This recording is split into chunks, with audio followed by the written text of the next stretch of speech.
Future సిటీకి layout ready చేస్తున్న Singapore consultancy company 15,000 ఎకరాల్లో ఏవింగ్ ఎంత విస్తీర్ణంలో చేపట్టాలనే దానిపై డిపిఆర్, మరో 15,000 ఎకరాల్లో అర్బన్ ఫారెస్ట్ యాక్టివిస్ట్కు ప్లాన్, గ్లోబల్ టెండర్లతోనే ముందుకు వెళ్లాలని ప్రపోజల్స్. భారత్ ఫ్యూచర్ సిటీ ప్రణాళికలు వేగంగా రూపుదిద్దుకుంటున్నాయి. సింగపూర్కు చెందిన ప్రముఖ కన్సల్టెన్సీ సంస్థ ఈ మెగా ప్రాజెక్టు తుది మెరుగులు దిద్దింది. మొత్తం 30,000 ఎకరాల విస్తీర్ణంలో అత్యాధునిక నగరంగా తీర్చిదిద్దేందుకు బ్లూ ప్రింట్ సిద్ధం చేస్తున్నది. ఇందులో 15,000 ఎకరాలు కోర్ సిటీ డెవలప్మెంట్కి, మరో 15,000 ఎకరాల అర్బన్ ఫారెస్ట్ యాక్టివిటీస్కు కేటాయించారు. సింగపూర్ కన్సల్టెన్సీ ప్రాథమిక నివేదిక ప్రకారం ముచ్చర్ల, మీర్ఖాన్, పందండు, కందుకూరు గ్రామాల పరిధిలో 1000 ఎకరాలు ఈ mega city విస్తరించనున్నది.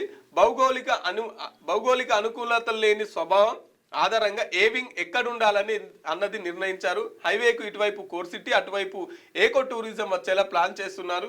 Future city master plan దాదాపు కొలిక్కి వచ్చింది. ప్రధానంగా 15,000 ఎకరాల్లో ఏవింగ్ ఎక్కడుండాలి, రోడ్డు వెడల్పు ఎంత, డ్రైనేజ్ సిస్టమ్ ఎంత, గ్రౌండ్ కేబులింగ్ లాంటి అనేక అంశాలపై డిపిఆర్ తుది దశకు చేరుకున్నది.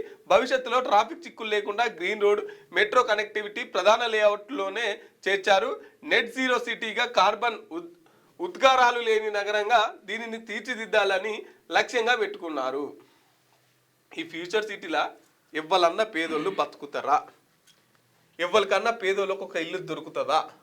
ఎవరి కోసం కడుతున్నట్టు ఈ ఫ్యూచర్ సిటీ? బలిసినోళ్ళ కోసం. ఇక దీన్ని మొత్తం తెలంగాణ ప్రజలంతా రుద్ది, తెలంగాణ దాని మీద రుద్ది, ఇగో మేము అభివృద్ధి అభివృద్ధి అభివృద్ధి అభివృద్ధి.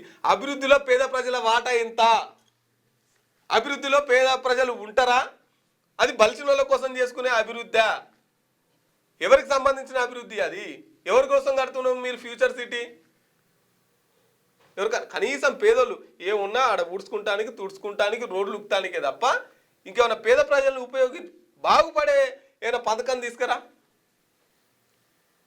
గవి చేయి రేవంత్ రెడ్డి గారు.